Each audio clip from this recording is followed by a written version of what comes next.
레위기라는 책에 보면요. 우리 모두가 한 번쯤은 씨름해봤을 법한 아주 깊은 내면의 문제를 다루는 고대 의식이 나옵니다.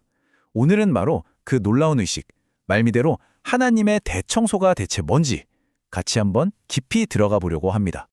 혹시 그런 적 없으세요? 마음속에 무슨 짓을 해도 지워지지 않는 얼룩 같은 게 남는 느낌이요? 시간이 지나도 괜찮아지지 않고 뭔가 좋은 일을 해서 덮어보려고 해도 여전히 거기 남아있는 그런 찝찝한 얼룩 말이에요. 근데 놀랍게도 아주 오래된 책 레위기 16장에 보면요. 바로 그 문제를 해결하기 위해 하나님이 마련하신 고대의 해법이 나와요. 바로 거룩한 대청소의 날이라고 불리는 욤키푸르입니다. 자, 그럼 이 의식이 어떻게 진행되는지 한막 한막 같이 따라가 볼까요? 첫 번째 행동은 가장 거룩한 공간, 바로 그 안에서 시작됩니다. 자, 무대 위로 염소 2마리가 등장합니다. 그런데 이 둘은요, 속죄라는 하나의 목적을 위해서 완전히 다른 아주 뚜렷한 역할을 각각 맡게 돼요. 이 의식을 이해하려면 키페르라는 히브리 단어를 꼭 알아야 해요. 이게 그냥 용서한다 정도의 뜻이 아니거든요. 이건 뭐랄까, 감정적으로 괜찮아 하고 넘어가는 게 아니라 강력한 세제를 가져다가 찌든 얼룩을 팍팍 문질러서 아예 없애버리는 그런 물리적인 정화에 가까운 개념이에요. 그러니까 여기서 첫 번째 염소의 피해 역할은요, 화난 신을 달래는 뇌물이 아니에요. 오히려 정화제에 가깝습니다.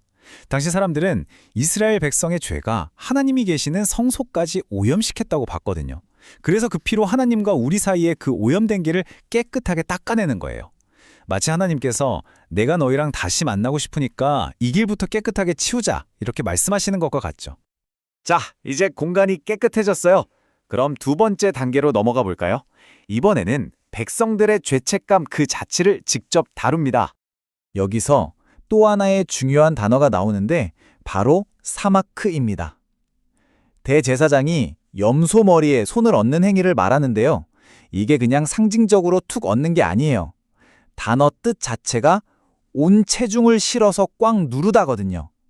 이건 법적인 행위예요. 백성들의 모든 죄와 그에 대한 책임이 염소에게로 법적으로 이전된다는 걸 선포하는 거죠. 일종의 책임 전가가 일어나는 순간입니다. 이 절차는 그냥 마음의 위안을 얻는 걸 넘어서요. 아주 명확한 법적 거래에 가까웠어요. 보세요.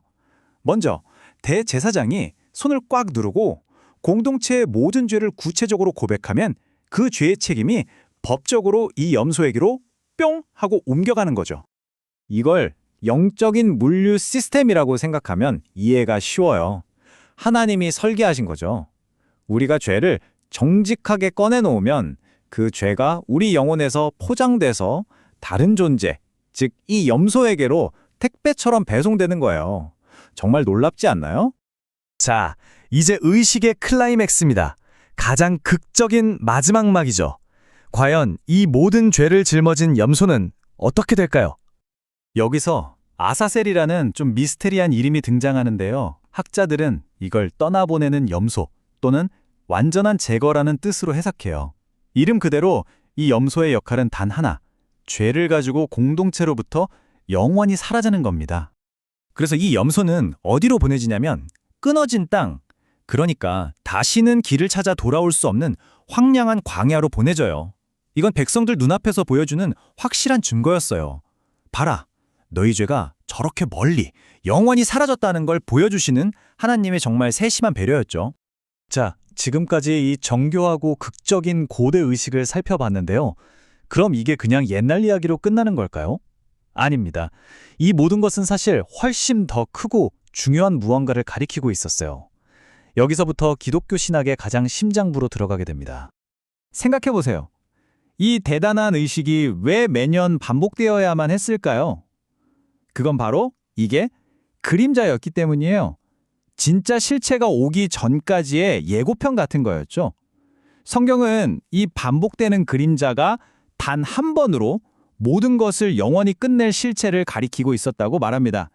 네, 바로 십자가 사건이죠. 히브리서 기자는 바로 이 점을 아주 명확하게 짚어줘요.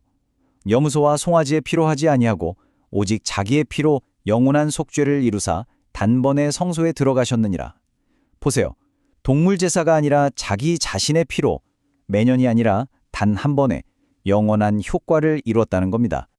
그러니까 핵심은 이거예요. 예수님은 이 속죄 의식이라는 퍼즐의 한 조각이 아니라는 겁니다. 그분 자신이 이 의식 전체를 완성하신 실체라는 거죠. 그분의 피가 우리를 하나님 앞으로 나아갈 수 있도록 정결하게 하고 우리의 모든 죄가 그분께로 전가되었으나 결국 그분은 성문 밖으로 추방당하심으로써 우리의 죄를 영원히 제거해버리신 겁니다. 1, 2, 3막 전체를요. 와, 이렇게 완전한 용서라니?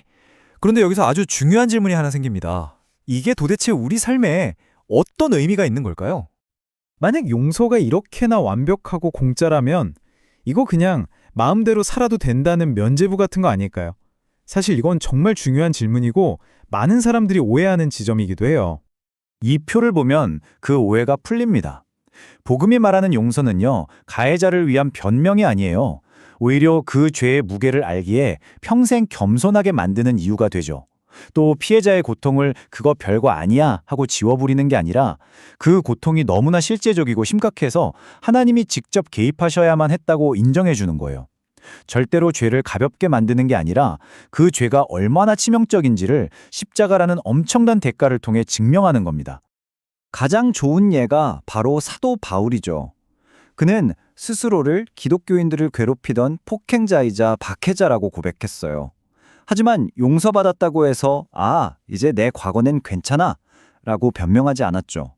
오히려 평생 자신을 죄인 중에 내가 괴수라고 부르면서 그 엄청난 용서 앞에서 교만해진 게 아니라 누구보다 깊이 겸손해졌습니다.